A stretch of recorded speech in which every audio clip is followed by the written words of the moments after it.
Shimmy. It's a shimmy song. I know all the words. Do you know this song? I do.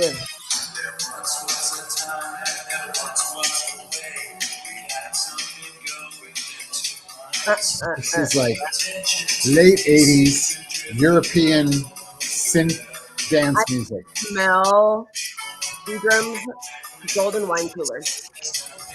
Bartles and James. That's right, Bartles and Tropical. Oh my god. I saw What that. happened to those old men? Where's Bartles and James? Bartles and James. You know you're on the dance floor. Yeah. With my Capri 120. It was the 90s or 80s. We're at the chorus. Wait a minute. Let me get to the chorus. Hold on. It's all that like European. Bah, bah, bah, bah, bah.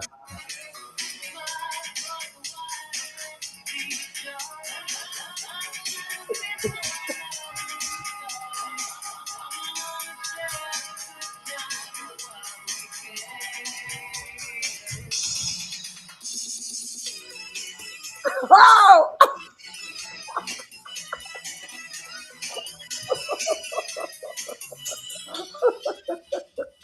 Me and John. Why do I feel? Yeah, that's what it was. Everybody. Bartles and James getting all sticky from the pineapples, and the umbrellas hitting you in the face. All my sequins. Listen, I meant all the balloons and confetti were falling from the ceiling. There's so much anti-bac needed. I don't understand how the 80s did. Why did it not come out like right? We should have had COVID back then for sure. I mean, like so much. Literally, we did have that other disease. We did have disease. Yeah, but that didn't come from dancing like that unless you were naked. That's how it started.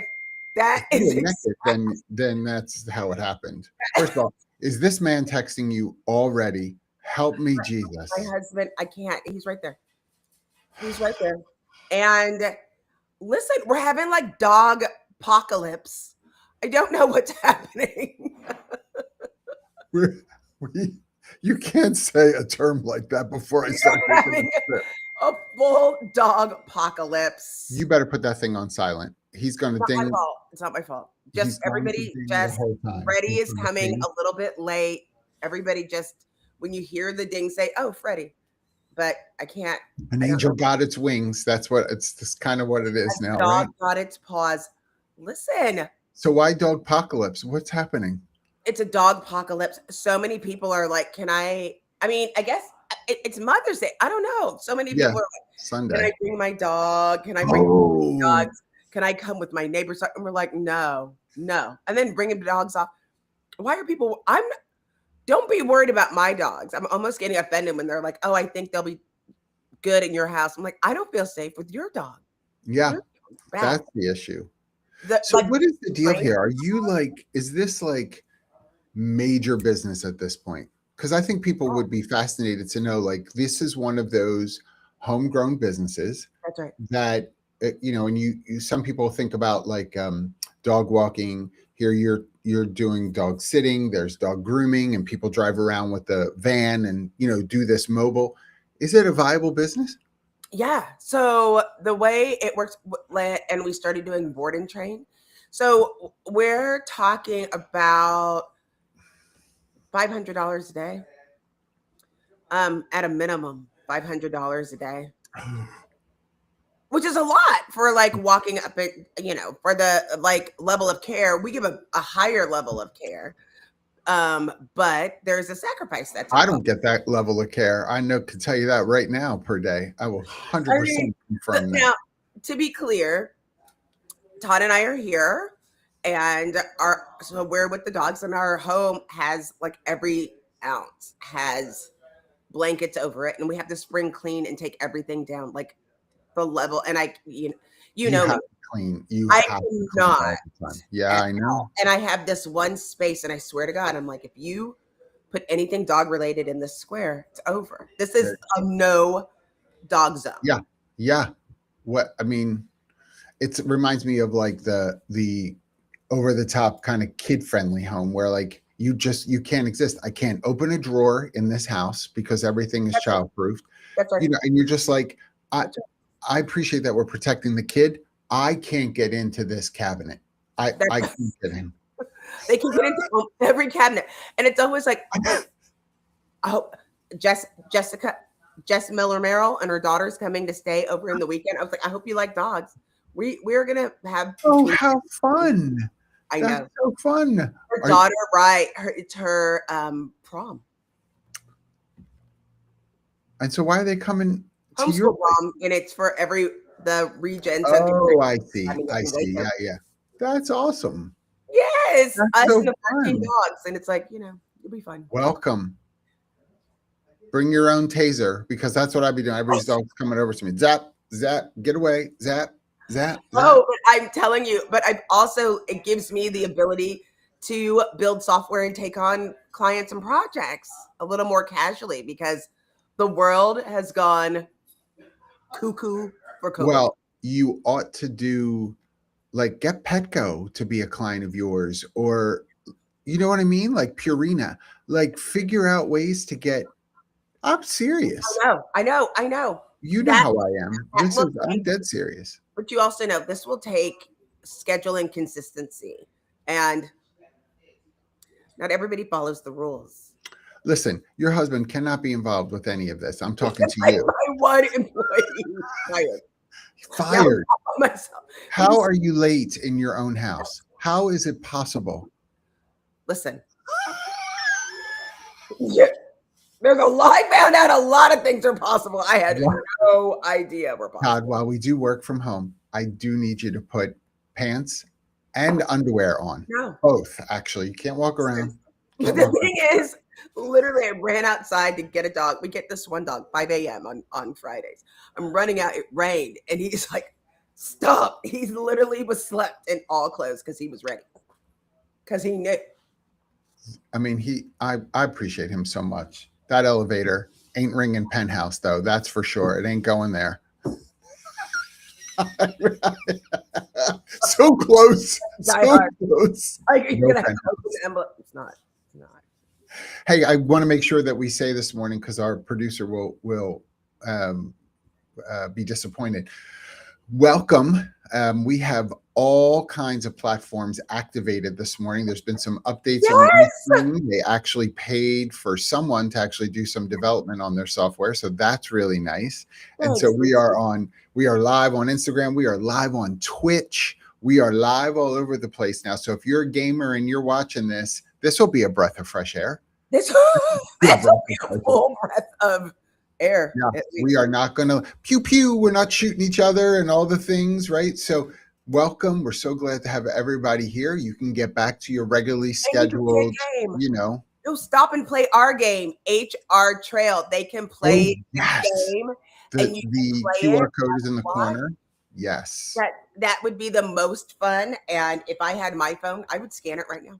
Retro is where it's at. So please scan, enjoy our game. It is free to play. We don't charge any subscription for it. Those of you coming to us on Twitch today, you're paying out of the pocket. Tips, all kinds of things. You don't need to do that with the HR Trail. Right. However, you may die of dysentery. Otherwise, it's a fun game. I think you're going to die of dysentery. Who's on your mind? I want to make sure too.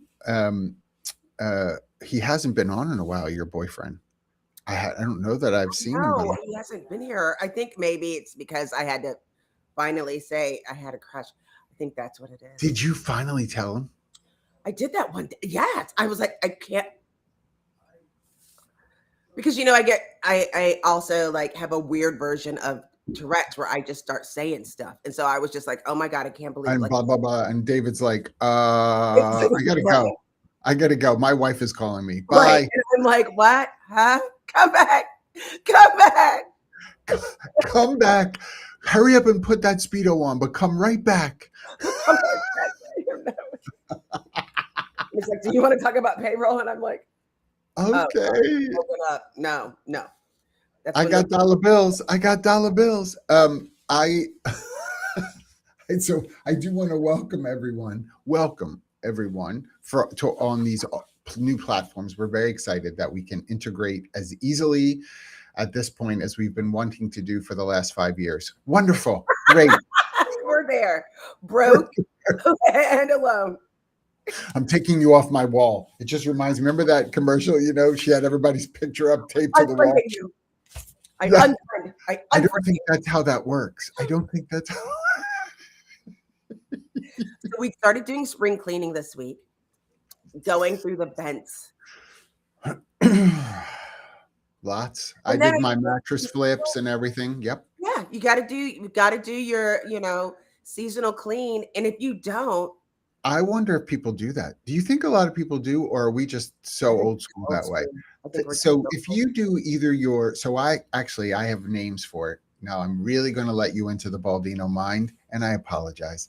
In the spring, it's a swing. In the fall, it's a flip. That's what happens with the mattresses in the Baldino house. So in the spring, we swing it, the top becomes the bottom. Yes. And in the fall, then I flip the whole thing over, and then so I'm doing all the things. Do you sing it? My partner in life just steps back and lets me do my thing. She thinks I'm an incredible weirdo, but I do my thing. She does. You flip or swing mattresses, and do you do that? Yeah, you flip. I don't think we swing. I don't know. I have to ask. Todd probably does, and was like, "Oh, had swings. Ain't no question about that." Hey, ain't no question about that. I am horrified. I'd love to see that in the chat. I know this is a different kind of polling, but do you? Some people grew up that way. Do you flip mattresses or swing mattresses? Some people didn't grow up that way, and so it seems very odd to them that that's what people do. Listen, I've met people, I'm horrified, that are like, oh, I've had this mattress for like 20 years. Oh, how long do you keep your mattress? You can only do it for 10 years.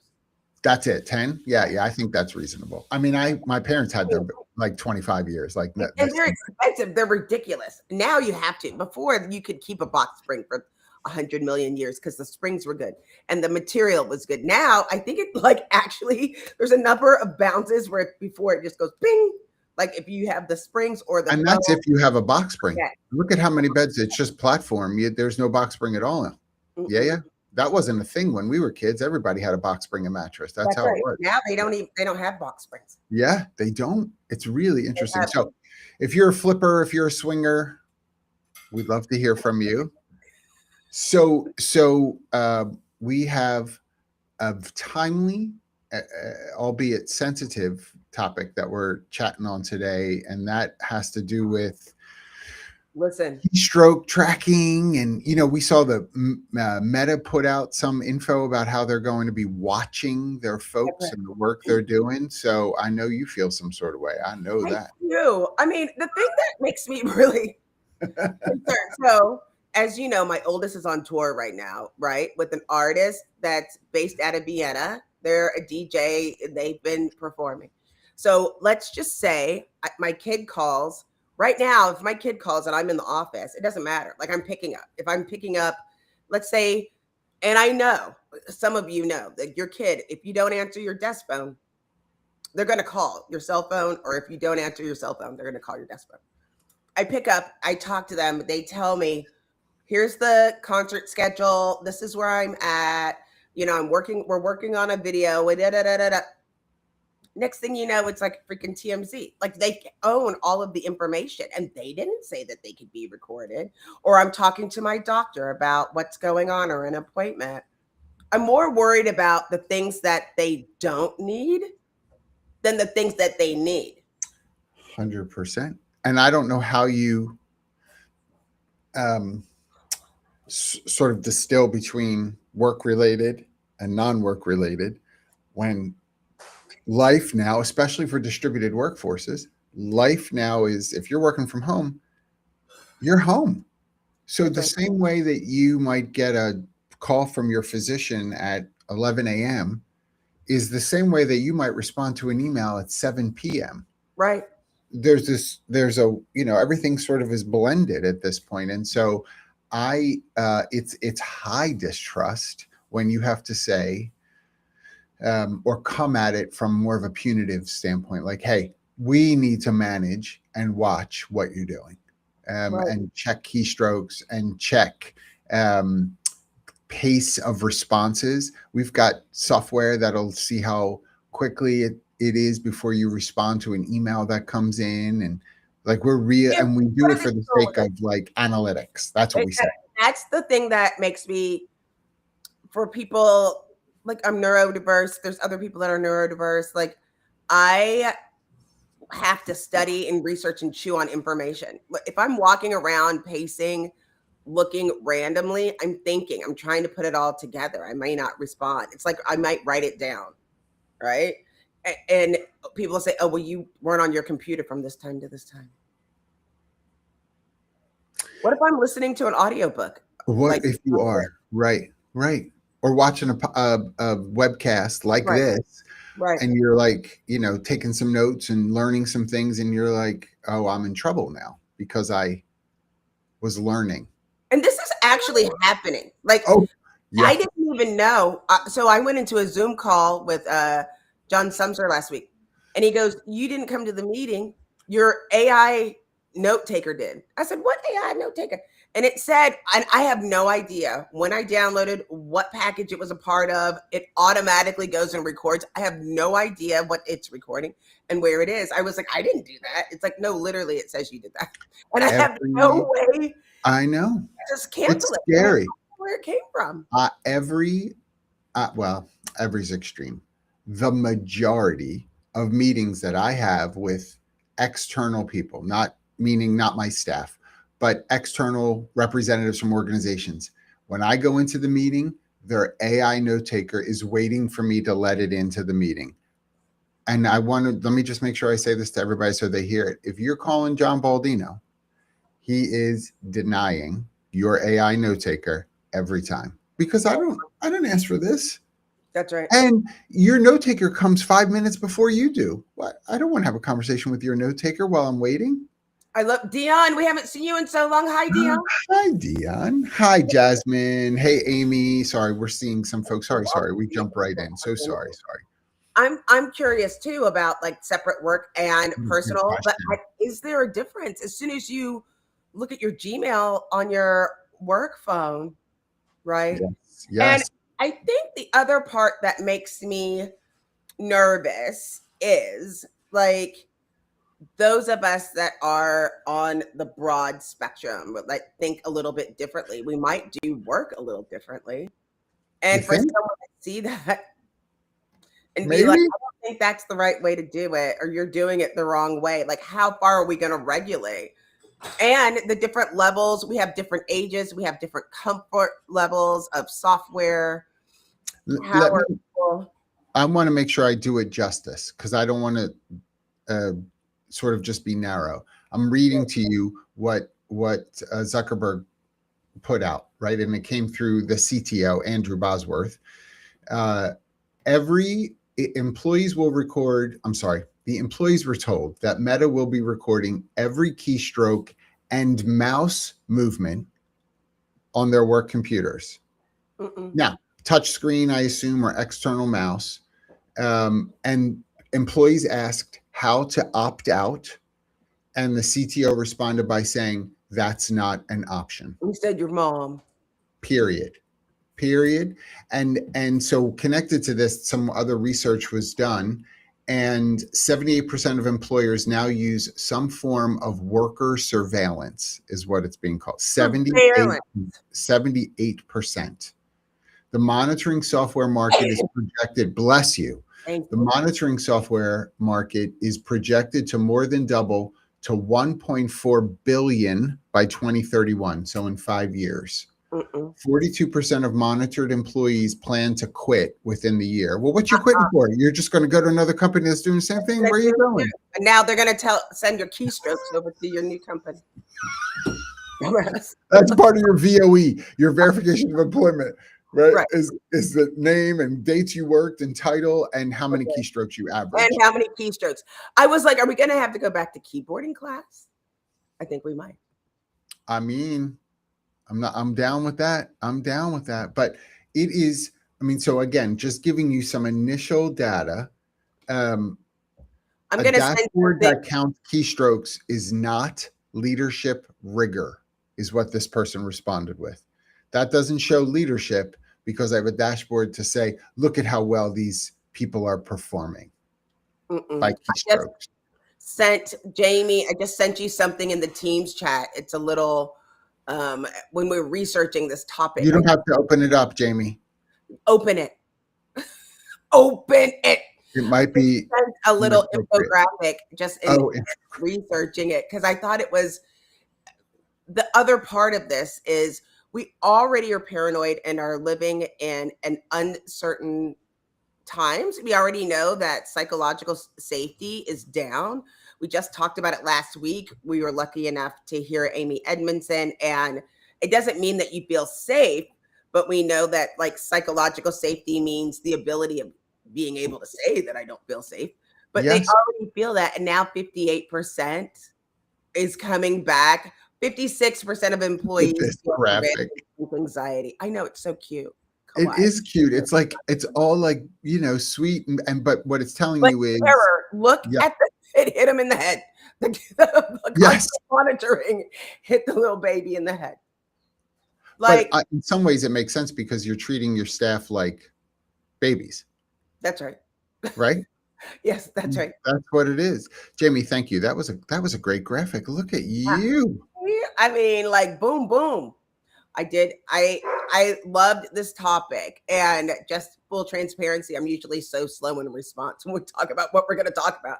I was like, yes, I was excited about the topic. There's just so much. I mean, this is really, and Jasmine is cracking me up with my nails and how I type. I'd be fired every single day. I'd like to know, you know, it's a really interesting question. So when I backspace, when I delete, does that take away strokes? I hope not, because I'll be at negative. What if I'm at negative? Because in some ways, I know, Jasmine, you're being funny, but I will say in some ways, though, Jasmine may look more performative based on these metrics, because if she struggles in typing or her nails or whatever it is, Jasmine, and you have to backspace, delete a bunch of stuff because you messed it up or whatever, so you could look like you're doing more because you have more keystrokes than the person who types more efficiently, right? More expertly. That is fascinating to think about. I also get really nervous about, like, we haven't been able to figure out the internal bias. Like AI, everyone started and was like, oh my God, it's like a computer, so it's fully neutral. We know that's not true. And people are having a hard time understanding that AI is learning and is creating its own bias based on what it's learning. That's what it's supposed to do. Like, don't at me, bro. Yeah. And so is it going to be the same throughout the company? Are we going to have personal models on what the expectation is? Like, how do we make that determinant? The human in the loop, is that HR or IT? So picture this for me. We go through the process, as we know it goes. 1954. 1987. New Order in the background. I'm just picturing. Every time I do this, it's always my. Because you got 120. My cigarette. I was talking last week, and someone was like, "You were smoking," and I was like, "Girl, don't you know?" Everybody, it was like, if your parents didn't smoke, you started smoking when you were like 12. If your parents smoked, you had it at 3, and you never went back. Like you never went back. Marlboro Reds. Right, 2 packs Marlboro Red. Right, that's right. But like, I am always look at this. I know he's foolish. This man, foolish. But I mean, I just don't know. So picture this, Cicely. IT's already done all the things, dotted the I's, crossed the T's to make this comfortable software for the whole organization. Collaborated with HR. We have great compliance and regulation. Then, because this is what's happening with AI different than any other time in software. They used to, because they've gone to a SaaS model, and we used to go to a server model. We used to have a server model. Now it's like a SaaS model. They send an email to the full company and says, hey, we have an upgrade. It's always free. You open your computer, right? They've implemented something in the background. You click okay, because it's a company you work with. Boom. You just expose your whole company to everybody's chat one at a time. Yeah. Oh, I didn't know we weren't going to do that. Oh, we didn't tell anybody. We gave you the option, because it's always masked as something else. The best idea is that Ring alarm, when they were like, oh, we'll help you with your dogs. We'll just look at your house at a camera, and when we see a dog, and it does do that, if you have a Ring alarm, it'll say animal. Yeah. But then it's like, without realizing, oh, wait, it's just like continuously monitoring all the time. All the time. All the time. And interconnected with all of your neighbors. And then you've got, this whole this like heat map of surveillance happening in your neighborhood, in your city. That's right. And we do it under the, the guise of, and I'm not saying it's all bad. It's the give and get of these things. Some of it has been really helpful in finding, to use the Ring thing, to finding criminals and awful things that have happened, and being able to track someone when they run from place to place. Like, you can connect the dots with these interconnected surveillance systems. I do understand that. But at the same time, it's like, but when it's not about catching a criminal, what's happening? What are you watching? Everybody knows I'm old. And so when I grew up in a row home in Philadelphia, and we had neighbors that watched like everything you did. And they were able to tell, and they would, if you ran into them in the street, they were like, oh, how's your mother? I saw she came over the other day. How's she doing? What you watching my house for? To see when my mother came over, right?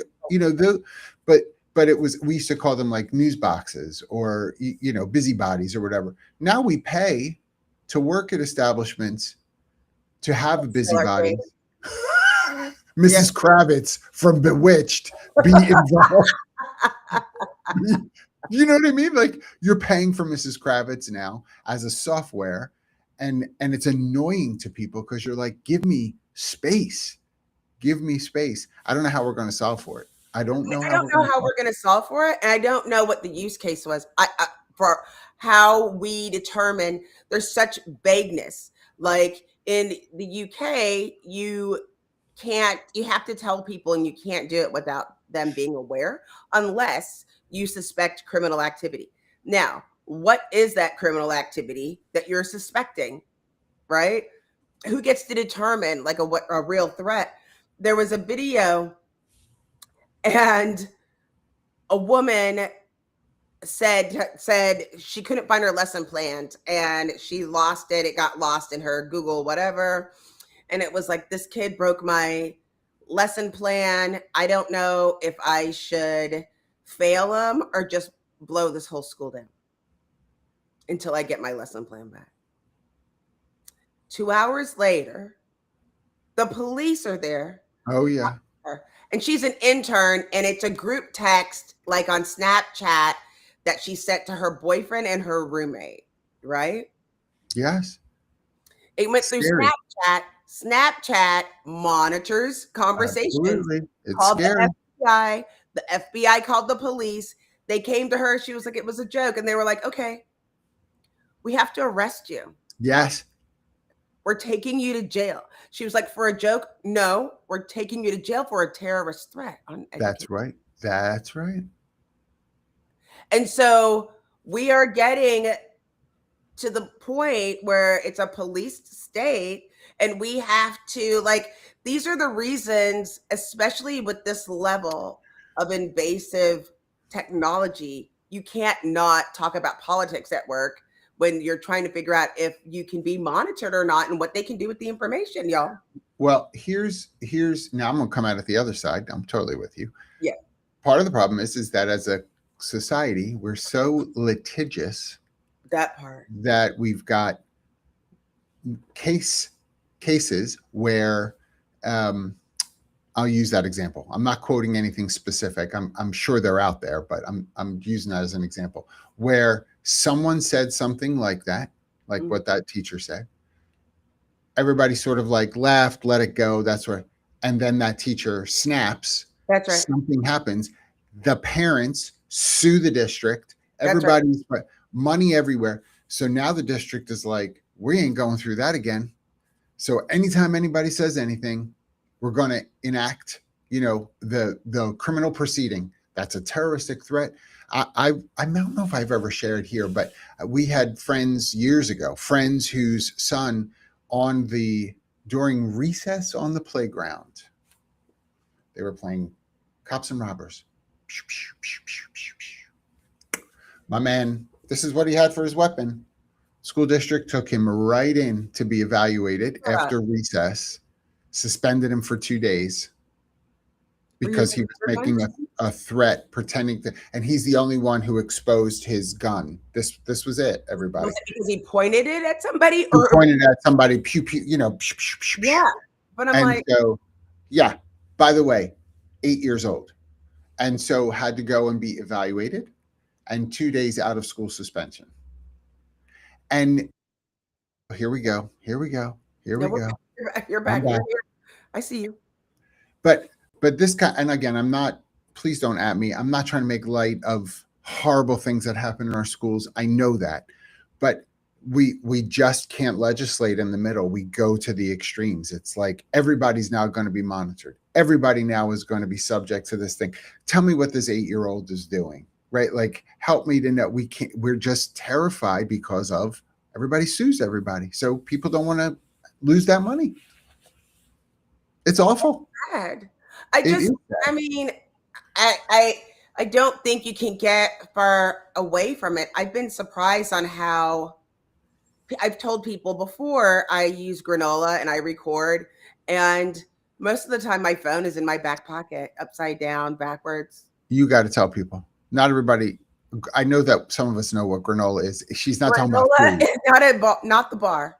Granola is an AI note-taking tool. The reason that I like it is it connects to your calendar, connects to every meeting. It puts things in folders and allows you to then ask questions, go back. What do I need to do this week? What did I say I would do last week? All of these different things. It records all of the conversation. But I'm shocked that it doesn't matter if it's in my back pocket. I could keep it in my purse. It is clear as a day. I'm sitting in the back. I can't hear it because there's a rattle in the freaking thing. And you can ask questions. This is where I love technology. While it's recording. Remember back in Zoom, it's like in order for you to work with it, you had to wait, get it to upload, clear. No, you can do it while it's working. Joe is here. He'll tell us what it used to be like. Joe, good morning, Joe. We're so glad to see you. Oh, where were the adults? Where were the adults? Well, it's hard too because I have worked with organizations, both internal practitioner and now in the consulting world that I've been in for 14 years. And you'll sit with hiring managers and department managers, and they will say, I didn't know that someone couldn't do that. I know what the policy is, but I didn't realize that was part of that policy. And there are moments genuinely where I'm with the manager going, I totally understand that. I see that. I know why you didn't think that was the thing. And so Joe's point about, you got to set those expectations. Give people examples of what it is. I'll come back to schools. Remember the dress code policies at school? What you can, how long your skirt had to be. This or that. Your shorts. Yes. There was a school district that did they did the whole policy in pictures, and they had students be the models. And so they had acceptable, unacceptable, like right next to each other above where the policy then was. So if it was about how long shorts would have to be, they said the policy underneath, and the pictures above were not appropriate. And they were showing the difference. Yeah. And I thought, first of all, it's great getting the kids involved. Like if they were not forced to, but the kids got involved. And I'm a visual learner. Don't you think I know you think I know what 4 inches means? Like from a hemline? I don't. You're walking. I have no idea. Most men don't know anything about inches. But I will tell you. I only deal in feet, baby. Go ahead. Oh! I only deal in feet. You should see a doctor. Ah! Yeah, you go. Stupid. Oh, every time me and John spend more than 5 minutes together, I'm like, why are we friends? I don't why are we friends? why we're friends. But during COVID, sweet baby TJ was like failing ROTC. I was like, how do you fail ROTC at home? And he was like, we had to send videos of our workout, and I'm not doing it. Oh. You remember? He's like, yes. And I was like, I'm not going to make you do it because that's no. weird. That's weird. It's weird. But I mean, but what could happen with those things, right? Yes, I think that the reality of this sort of I know. I think the reality of this monitoring, right? This monitoring software. And what did you send in the chat? Like quick half a dozen companies that are doing it now? Is that right? Was it something like that? I'll put them in the and even some of the ways in which it's put together, like the messaging around these products. And this is not about shade to those products. They're doing what they're being asked to do. Like that's what it is. But it's funny to me, and I think Dion might have said it earlier, and I'm sorry where the chat is going. Performance. What is it that we're aligning by activity to performance? I remember moons ago, and we still have some companies doing this, where you held people accountable in a particular sales team for calls made per day. You would track how many calls someone was making per day. That was its own metric. It wasn't necessarily connected to how many people did you get on the phone, how many proposals did you put together, how many deals did you close. Those were other metrics for sure. But we did care about how many calls they were making a day. And I would say to the director of sales, tell me how you feel about the person who hits the goal of 150 calls per day with 0 deals versus the person who makes 15 calls a day and closes 2 deals. Tell me how you feel about those people. And it was fascinating because they would say the 150 calls a day person is obviously working it and not afraid of the phone. They didn't close anything, so I could work with them on closing language, how to move the deal forward. The person that did 15 calls but closed 2, I'm more inclined to think if they would just extend themselves, go from 15 to 150, they must be good at closing. They should be doing more volume so that they, close more deals. And it was fascinating because I'd say, so at the end of a week, when you have one person who closed 10 deals, if they made 15 calls a day and closed 2 per day, somebody closed 10 deals, and the other person who made 150 calls a day and closed 0, closes 0 by the end of the week, you're still going to feel some sort of way about the person who closed 10 deals that week. Is that what you're telling me? Yeah. And it was like, I guess I kind of am. I like that. Listen, I'm from that school. When I sold software, it was 250 calls a day, or is that what it was? 250 hours of talk time. Okay. And the way that I felt about it, and I used to get frustrated even with my own sales teams. It's like you're not giving anybody structure. The challenge is more of what what am I doing in order to meet the quota and the sales that are going to be there? The person who makes the 150 calls a day is going to be close.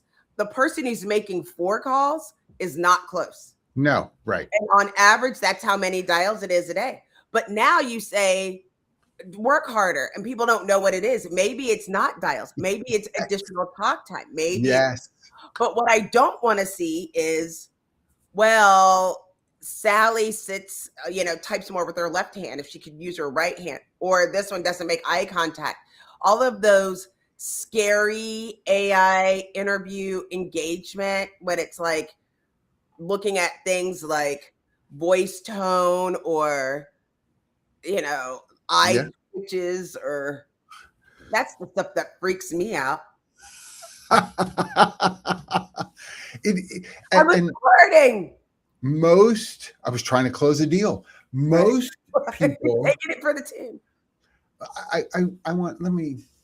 I don't have numbers on this, but I'm going to be anecdotally kind of sure. Okay. Most companies that say things like 250 calls a day, like your example, they are basing it off of historic information. Right. We're looking at what activity was like the first year, 2 years of our business. This is about how many calls a day it takes. It's a numbers game to have enough volume to hit 1 or 2 where you could have that kind of talk time that you were describing. I can appreciate that. I genuinely can.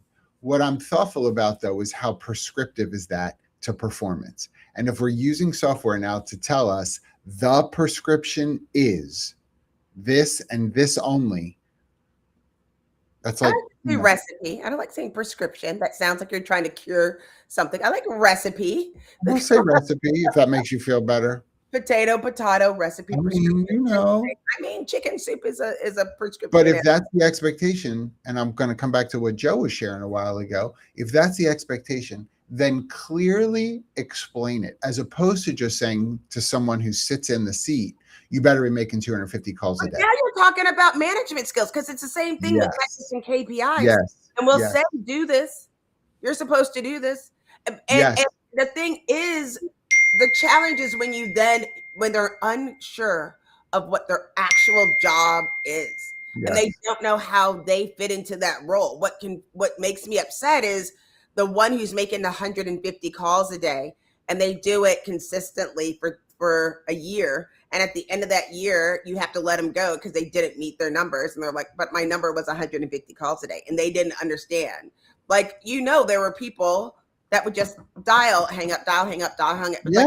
Yes. Not the goal. And right. I think that's what the challenge is. If you're going to be monitoring and doing the surveillance, it should have a goal at the end. What do you hope? What's the outcome? How is this going to benefit an organization? Is this going to help productivity? Is this going to help? Now we already know, and you should be working with HR because you're going to have a psychological safety hit. And that's the thing that pisses me off about these companies. Implement it, sure. But now for me, from an HR perspective, have to deal with infighting, backbiting, jockeying for position, and trying to prove that they have more keystrokes makes them a better person. And so we're not actually getting to the business of whatever the mission is for the organization. And that's right. And so totally agree. And so this type of dialogue, I don't know, I think companies need to get good at expectation management of a communication strategy, because it's just too easy to say, never mind, we're just going to buy this software and that's going to tell us whether you're tell us what to do. Yeah. I mean, the thing, like, this is one of the things that it had, this active track. It says capture behavioral activity, including hours worked, schedule adherence, location, policy, compliance, and app and website usage. Then analyze productivity trends, the utilization to make data-informed decisions on resource allocation. Oh my God. And then optimize team performance, benchmarks, goal tracking, AI coaching recommendations to improve workforce productivity. Ain't nobody doing it. Well, number one, 1/3 of what you just described is a manager's job. actual. Oh no, they're gonna get watch. We already talked about this last week with the middle managers. Like in come the robots. Beep bop boop. Here's what you're doing wrong. It's like it is. But you hear and I love that you just did this. Like your TMJ is acting up because you're saying like, so many words. Mouth mush. I mean, it's like stop. It sounds good. It sounds good. So Missy, the vaporware is legit. It is like so sounds good. And you know AI words. And they use it's color. 1,000%. Claude wrote that whole thing, just so everybody knows. Claude. It's like what are you gonna do with this? And I think that when we start to get to a place, which I think actually we're there, where you're deciding the worth of an individual is purely and only found in 1, 2, 3 metrics. That's really it. There are people who have come. I mean, some of you could tell your stories. You came into a position, you weren't 100% maybe for the position. You didn't know all the things that you needed to know when you started. What's the ramp up? For some of you, you got it in 2 weeks and you were good to go. Some of you, it took 2 months. You were a steady climb to get really good at the work that you were asked to do. Well, if I didn't have the sort of latitude to be able to wait the 2 months to watch you incrementally, slowly, but incrementally moving towards mastery, then I may have been forced to have to get rid of you because these metrics in 30 days say, kick Jackie to the curb. She ain't going to make it. Claude's telling me she doesn't have it. And now if I just waited another month, you would have hit your stride. Things would have been wonderful. We're going to give up on people. We're going to give up on people. I'm looking at this report that they had, and it talked about an increase in productive hours being 6 hours a day, right? An increase of efficiency, but then a 46% increase in Saturday work hours and a 23% rise in disengagement. It's like, wait, that's an alarm. What are you doing? Like, it doesn't say anything, just talking about productivity and efficiency and not about mental health. And like, if you see a 43% increase in Saturday working, they don't talk about, there's a paranoia attached to that. Like, are we also seeing a decrease in how are their children? Are we doing a survey of the children? How do they feel about daddy's work now that he's... What about the children? What about the children? The pets? How are we going down in relationship engagement and an increase in work engagement?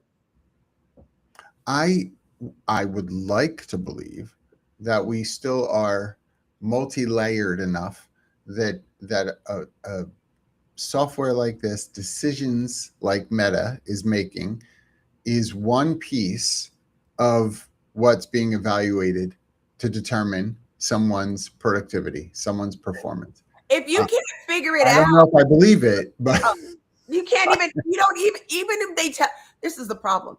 If managers were actually managing, they're going to get the data and say, thanks.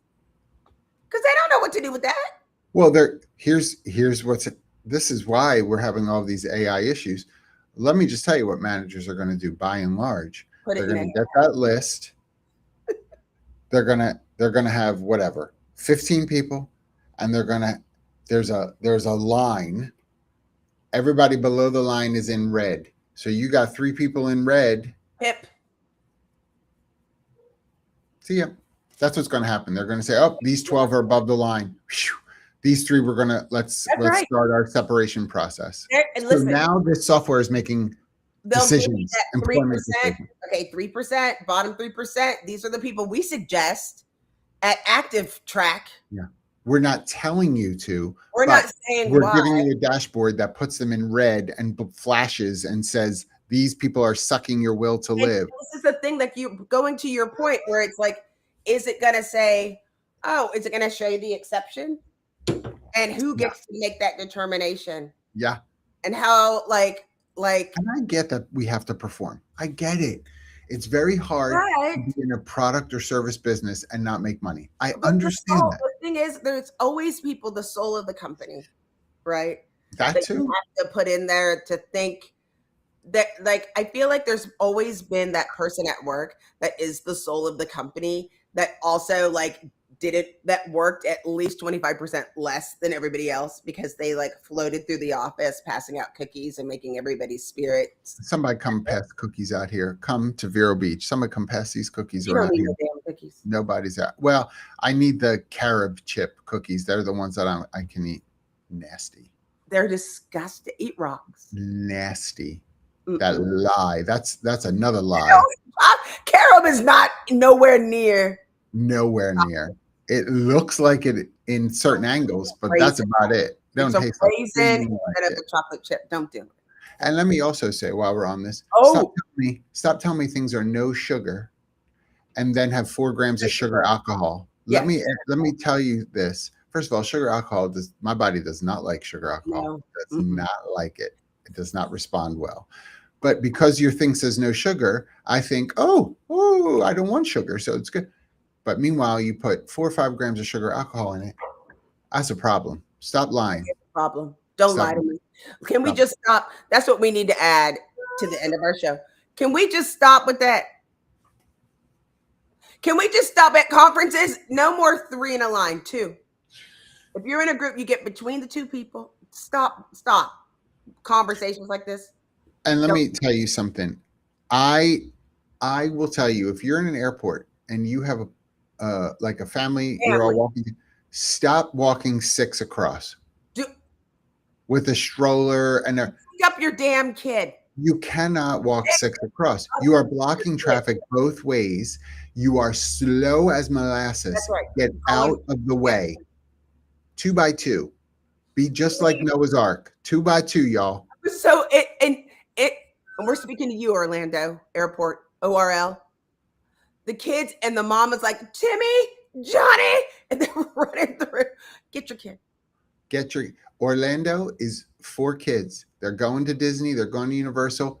Buy the child leashes. Yes. Buy the leash for the airport. I don't care if that's the only place you use it. You have to. If it's not a leash, they're running around. They had a big buy some trash bags together. Whatever you need to do. Do it. Get the bed sheets. Tear them up. They put it in the budget. Tie it to that kid. Pull that child right next to you. And don't. The airport is not the time to let little Jimmy express himself. Put him in the stroller. I don't care if he's screaming his head off. Let him know. Scream one more time and you'll never eat again. Yeah. That's what you tell him. That guy over there, that's going to be your new dad. You will never have a chicken. That man over there. You want him as your daddy? Then you best shut your mouth. You will never have chicken nuggets again. Teacher was just talking about how I used to backhand him at the mall for some other kid. What? I would see some kid like jumping off a ledge on a fountain, and I would be like, if you walk over there, because you know how kids look at other kids and they're like, oh, this must be I would grab him by the neck. I swear to God, you jump off that fountain, it'll be your last day. Let me tell you something. First of all, Joe. Yeah, you darn right. You back away from this. Look at Joe. Square your shoulders, slow down or stop so you physically knock into them. That's what I do. Listen. Look at him. Look at Joe squaring up. He's ready to go. Square up. I'm telling you. He's no joke. Joe is no joke, y'all. Travel with Joe. I do think that, I mean, all this aggression, right? You feel all this because you're like, everybody is so on edge about so many things, right? And so some of it's environmental at work, environmental at the airport, environmental wherever. We're so on edge. That's the thing that we talked about last week. And if you were able, I hope you were able to see our recording last Friday. I thought it was cute. At work, human, how fun. And by the way, I have I'm having tea today with my manatee tea diffuser. Isn't that right? And that was from work. Gave me the manatee socks from work human. Because I had it was hot the last day and all I had were these compression socks. I'm like, I'm going to sweat so badly. She gave me her little manatee socks. I got the manatee socks. They're cute. They're Yes. cute. Yes, yes. But we had a great episode. I'm sorry that it didn't upload the way that it needed to on the I time, just but took we got forever. it done. It took forever. But I mean, it was a great week. But the thing that we talked about, usually we see more help at Work Human for the current status of things. This way, I don't know how anybody would be able to do it. I think that we did cover it because there was so much discussion of psychological safety and how to implement it, but it wasn't pushed out as a theme. Like, let's smash this together. This is what we're experiencing, and this is why. And I think it's because it's not as clear. I don't think it's as cut and dry, right? Women are feeling one thing, men are feeling one thing, people of color this, different groups this. I think there's a lot of uncertainty in different ways. But it's interesting, right? So Jackie and I got to hang out there, and I got to do a session on mistake recovery, because there's this fear of, like, you look at these monitoring things we're talking about, this fear of how many mistakes am I allowed to make, especially as I'm learning or trying things. You tell me to be innovative, and then it doesn't work, and now I'm in trouble because I was innovative and the thing I was trying just didn't work. That room was full. I'm glad you said what you just said. Full of people, which was a blessing. But I just mean men, women, different backgrounds, persons of color, like people are ages, people experiencing this still. It's not just the 23-year-old who's like, I'm nervous with my first job. There was the 60-year-old in there saying, I am nervous about mistakes that I might make at work. I don't know how far trust goes anymore. And it could be the reason that they're looking to get rid of me, the next mistake that I made. So it was really fascinating to see that room. Yeah. I mean, I just feel like there's a lot, going through a lot, and it doesn't make sense. And also, we need to do a better job of educating ourselves. The information is there. But tap into your resources and, like, let's explore some of this together. I know we're going to talk about different things through the year of making sure what you should be thinking about in HR. It's May, we're going up to that season. People are going to be off work. This is the season that you see two things. A lot of people taking off work, people mad because people are taking off work, marriages, graduations, babies being born. I feel that March. It's gotta be May. It's gonna be May.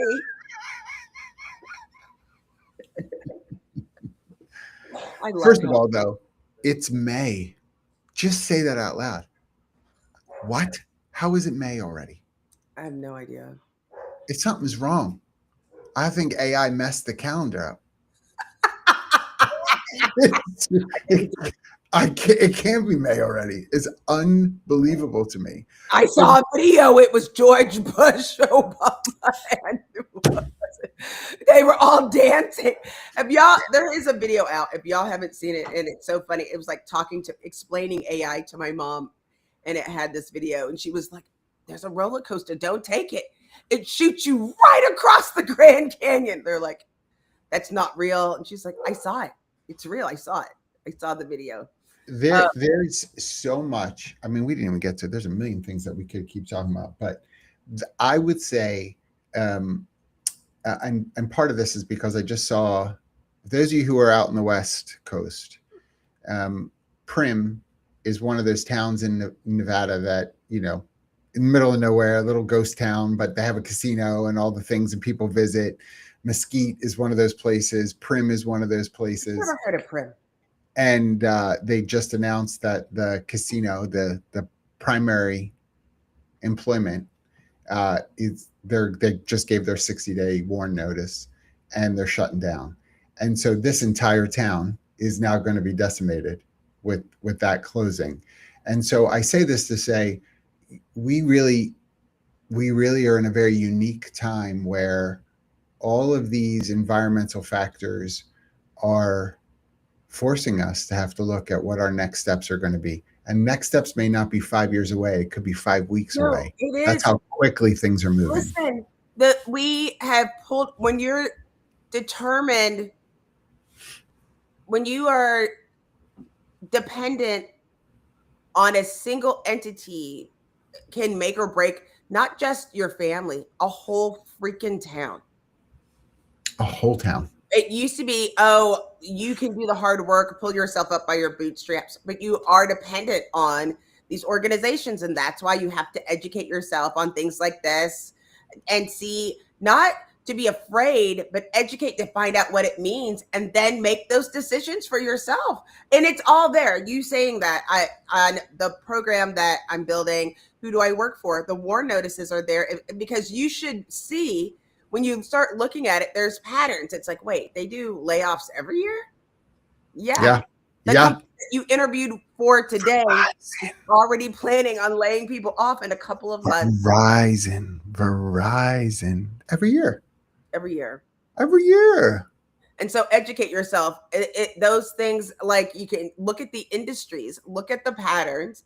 And another thing quickly, a lot of people say, oh, I am in HR at warehouses, or I do HR tech, or I do this. You can use your art in other industries. Start exploring other places. Yes. Because I do think that there's going to be, I mean, a lot of it's going to be dependent on the metrics and AI or whatever that they. I'm so sorry. You said quickly. I was like, why you got to be quick? I didn't even realize we're over time. Sorry. We are done. Please make sure that you follow, like us on all the platforms. Make sure you're sharing with others. We love the live audience. Thank you all for being here. We love sharing your thoughts and comments. Those of you who watch after the fact, we love you too. Keep sharing this on all your social media platforms, making sure that people know how they can watch this anytime. Just won't be live. And say HR Trail. Don't get dysentery. Dysentery, y'all. What'd I say to you? I only deal in feet, baby. Okay, everybody have a great day. That is the shirt. Clink. Bye. Eat my ass.